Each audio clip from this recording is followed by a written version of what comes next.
Good morning everyone! Welcome to another vlog! Sinuot ko ulit kay kahapon ko lang naman ito sinuot. And, may work ako today sa aking fish and chips.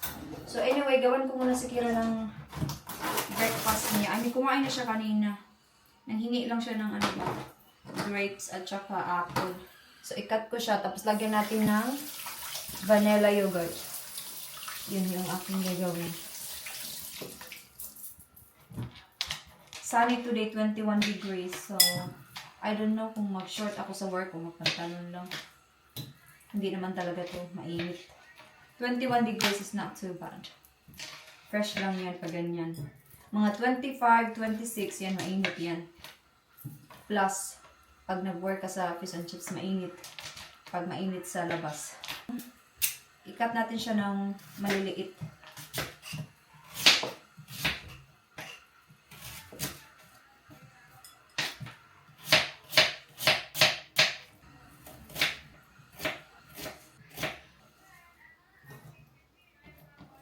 Meron akong parcel mamaya. Nag-order ako ng yung bang maliit na hoover ba? Pang bed, pang sofa, ganun. Yung dati naming hoover na maliit na sira na siya. Hindi na siya nag-charge. Kahit i-charge mo ng overnight, hindi na talaga siya nag-charge. So, nasa ano na siya sa bin. Tinapon ko na. Kaya hopefully nandito ako. Kasi kung wala ako dito, hindi yun nila iiwan sa labas. Kailangan nandito ako bago ako papasok sa work. Basta na nandito na yun. Parang abutan ko siya. Kasi kung wala ako dito mamaya, bukas na naman. Tapos kung may work na naman ako bukas, hindi na naman. Kasi yung iba hindi nila iniiwan sa labas. Yung nagdi-deliver ba, minsan hindi nila iniiwan. Kailangan nandito ka talaga. Okay yan. Tapos lagyan natin ganyan siya. Kumain na yan si Kira kanina. Ginawa siya ni Dave ng breakfast bago siya umalis. Umalis kasi si Dave mga 7. Yan. Ganyan.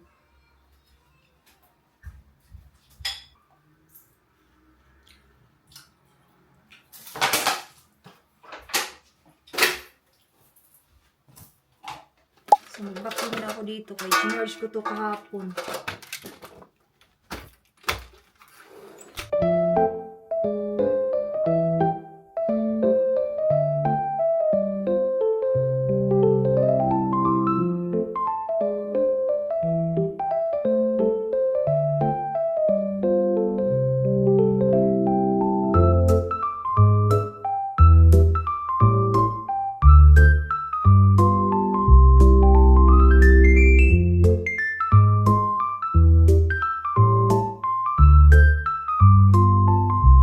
Na. Kailangan kong bumili ng duct tape. Kasi yung mga buhok dito sa kwarto namin, hindi na kukuha. Nakalimutan ko kayong i-off. So, dyan na lang kayo no kasi naka-on kanina pa. Nakalimutan ko siyang i-off. So, magpunas-punas muna ako dito.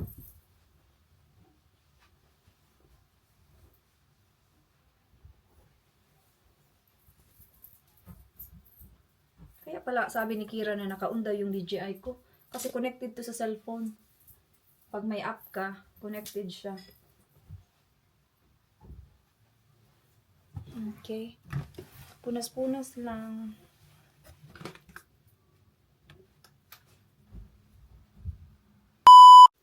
Hala, perfect.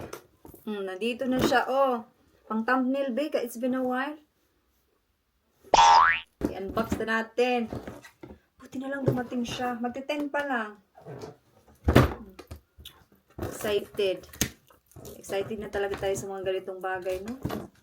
Gusto ko sana magpa-nails, oh. Kay ako lang yung nag-ano niyan, pero natatanggal talaga siya, eh.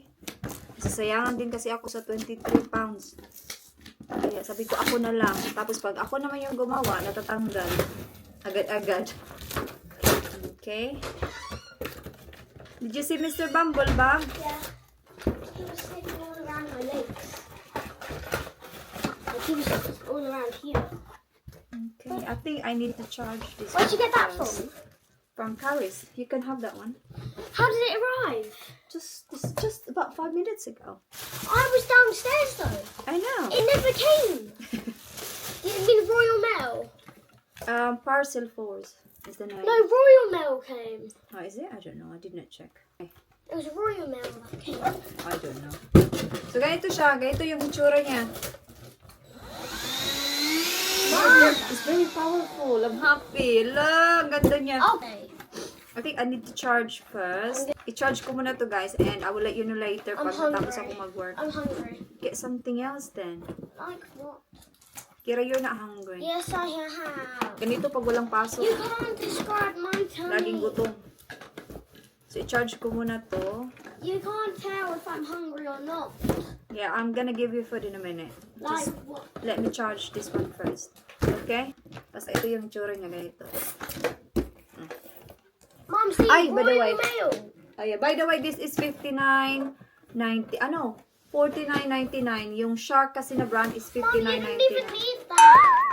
Is nasira na siya, hindi na talaga siya nag-charge. Mura lang naman din yun, 25 pounds lang yun. Last year yun binili ni Dave. Pero ito kasi is good quality to kasi nabili ko to sa Caris. Ito yung itsura niya, ganito siya oh. So 49.99. Mahal pa din naman siya compared sa mabili mo lang sa Asta or Morrisons. So naka-charge na siya and I will let you know later pag tapos na akong mag-work. And itry ko siyang i-hoover talaga pa kung powerful ba talaga siya. Pero nag-on pa lang ako, ang ganda niya, yung sucking niya is really good. So anyway, update ko na lang kayo mamaya pag na full charge na siya after kong mag-work. Okay. Pink and white. Yeah, that's fine. So magpapa-nails ako. So I decided na magpa-nails na lang talaga ako kay tanggal talaga siya oh. Kahit anong gawin ko, matatanggal talaga siya. So yeah, let's go. Malapit lang naman to sa Morrison. Harap lang ng See, Morrison. she's right there. Yeah, I know. It's a new one.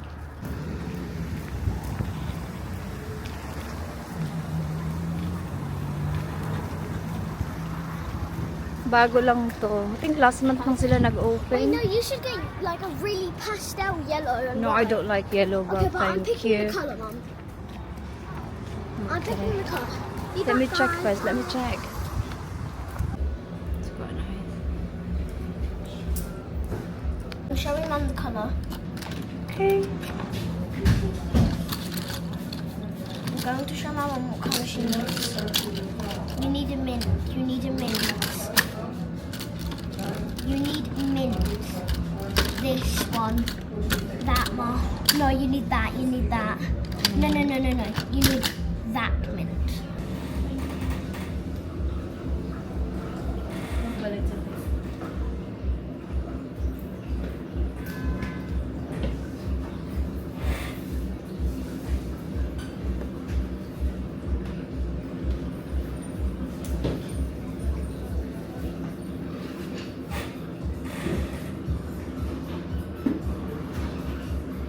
That one's quite nice. No, Ma. Ma. This.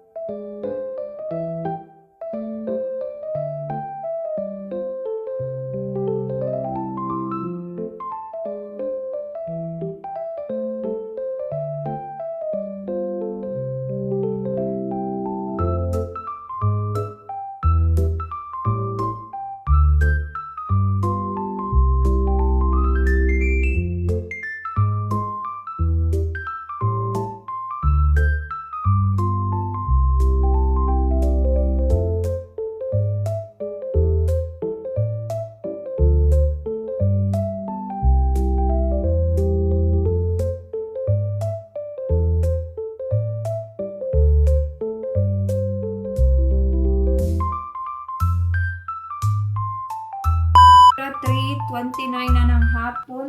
Nag-jacket ako kay malamig. Mahangin. So, magkape muna ako.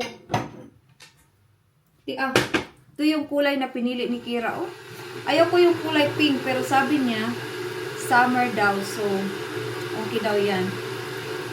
22 pounds. Tapos, binigay ko na lang yung sukli na 3 pounds.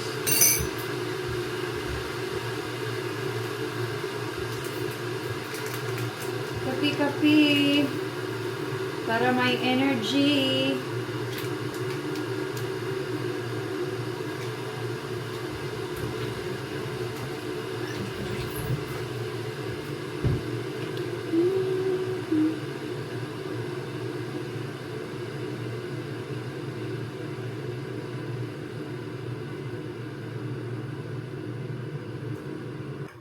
Kira na sa kwarto. Nag-arrange na naman siya ng kanyang kwarto. Nayaan ko na naman siya doon kaya naglinis na naman siya. Ganyan talaga yan siya eh. Kape. Mag-edit ako ng video.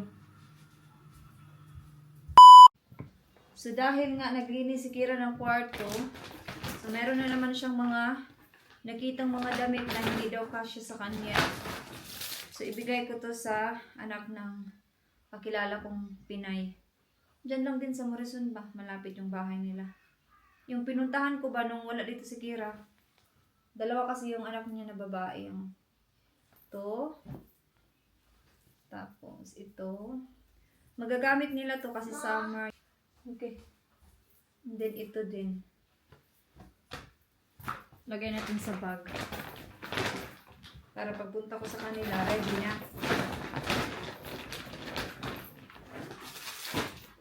Ito naman is gagamitin pa to ni Kira. Naglinis siya ng kanyang kwarto. Nandun siya. Nanghingi ng spray at saka pamunas. O diba? 8 years old. Naglinis ng kanyang kwarto.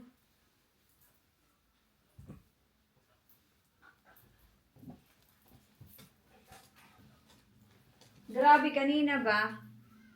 Tinawagan ko si mother-in-law kay susunduin man si Kira kanina ba bago ko pumasok sa work. Sabi ko sa kanya, pwede mo ba akong dalhan ng pads? Kasi nga meron ako today. Kasi alam ko marami siyang mga ganyan dun sa CR nila. Tapos sabi niya, nandito ako sa sa St. Grace. Bilhan na lang kita kasi si Kira ayaw nga pumunta sa Morrison kanina. Tapos sabi ni mother-in-law, bilhan na lang kita kasi nandito naman ako ngayon sa shop. Tapos sunduin na namin si Kira. Hala, ang daming binili. As in, pakita ko sa inyo. Yung binili niya, grabe naman si mother-in-law makabili. Nilagay ko to kanina dito sa CR. So, alam niyo ba kung gaano kadami yung binili niya? Isang ganito. Tapos isang ganito. Hala, sabi ko, ba't ang dami? Dapat isang pack lang na maliit ba? So, ibigay ko to sa kanya kasi hindi ko naman to kailangan. Hala, na over. Good for 1 year na yan? Good for 1 year na ba yan? Grabe naman si mother-in-law. Sabi niya, ikip ko na lang yan pero hindi ko naman yung kailangan eh. So, ibigay ko yan sa kanya bukas pag sunduin si Kira. So, itry na natin, no? Hindi pa siya totally full charge pero gusto ko lang siyang ipakita. Meron siyang 1, 2.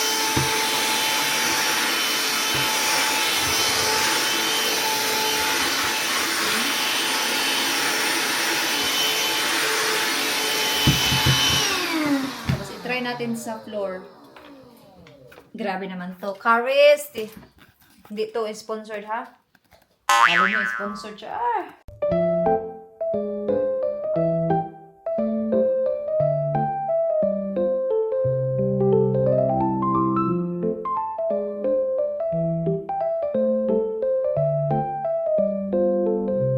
Medyo maingay siya pero it's really good. So, i-continue ko siyang i-charge kasi hindi pa rin naka-full charge. So, yeah. So far, so good. Hindi to sponsored, ha? Kasi hindi pa tayo sikat.